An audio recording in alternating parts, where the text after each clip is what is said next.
বন্ধুরা, সরাসরি ভিডিওতে আসি। বিসিসিআইকে অনেক ধন্যবাদ।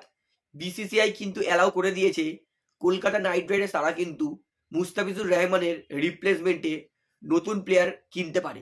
বর্তমানে যেরকম পরিস্থিতি চলছে, বিসিসিআই মুস্তাফিজুর রহমানকে যদি কেকেআর ছেড়ে দেয় তার রিপ্লেসমেন্ট দেবে, তাহলে বিসিসিআইকে অনেক ধন্যবাদ।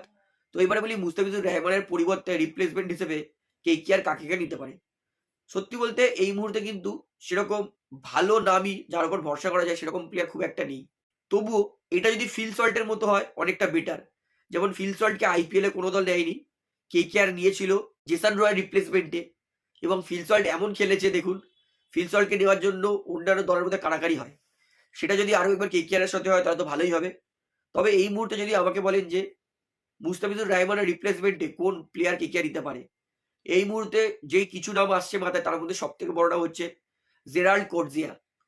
জেরাল্ড কোটজিয়া সাউথ আফ্রিকার এই পেস বোলার, তিনি কিন্তু যথেষ্ট ভালো এক্সপিরিয়েন্স বোলার আছে। ওয়ান ডে টেস্ট এবং টি-20তে সাউথ আফ্রিকার জন্য ভালো পারফরমেন্স করেছেন। আইপিএলে মুম্বাই ইন্ডিয়ান্সের জন্য এক সিজনে 15টা উইকেট নিয়েছিলেন। তো ওভারঅল বলবো জেরাল্ড কোটজিয়া কিন্তু খারাপ অপশন হবে না। আরও এক অপশন, সেটা হচ্ছে আলজেরি জোসেফ। তাকেও কিন্তু কেকেআর নিতে পারে। লম্বা আছে, ডেড ওভারে ইয়র্কার মারতে পারে। তো এই অপশনটাও আছে। কেকেআর যদি বাঁহাতি অপশন চায়, বাঁহাতি পেস বোলার, সেক্ষেত্রে আফগানিস্তানের পেস বোলার ফাজালুক ফারিকি আছে। ফাজালুক ফারিকির 3 বছর আইপিএল খেলার এক্সপিরিয়েন্স আছে। আইপিএলে অনেক উইকেটও নিয়েছে, গুরুত্বপূর্ণ সময় কিন্তু ভালো বলও করেছে। তার পাশাপাশি বাঁহাতি আরও একজন লুক উড, ইংল্যান্ডের পেস বোলার, তিনিও আছে। ডেড ওভারে ভালো ইয়র্কার করতে পারেন। এটাও কেকেআর এর জন্য একটা ভালো অপশন হবে। তো মোটামুটি যদি ধরেন তাহলে কিন্তু কেকেআর এর কাছে 4-5টা অপশন আছে।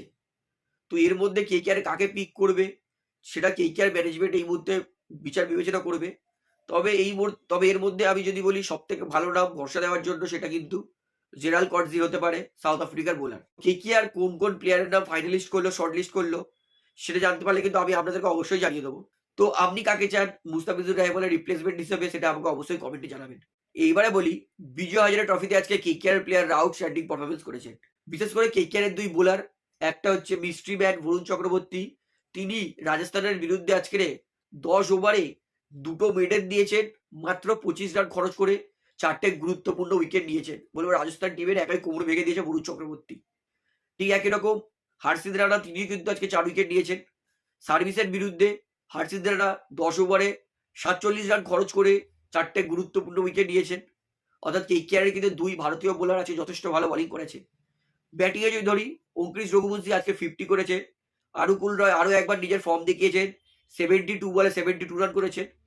অর্থাৎ কেকেআর এর প্লেয়াররা কিন্তু আজকে যারা বিজয় হাজারে খেলছে তারা কিন্তু ভালো পারফরমেন্স করেছে। হার্দিক পান্ডিয়া আজকে রেকর্ড করে দিয়েছে।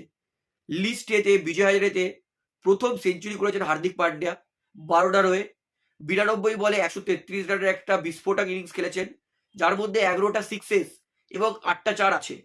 একটা ওভারেই তো হার্দিক পান্ডিয়া 5টা 6 1টে 4 মেরে দিয়েছিলেন।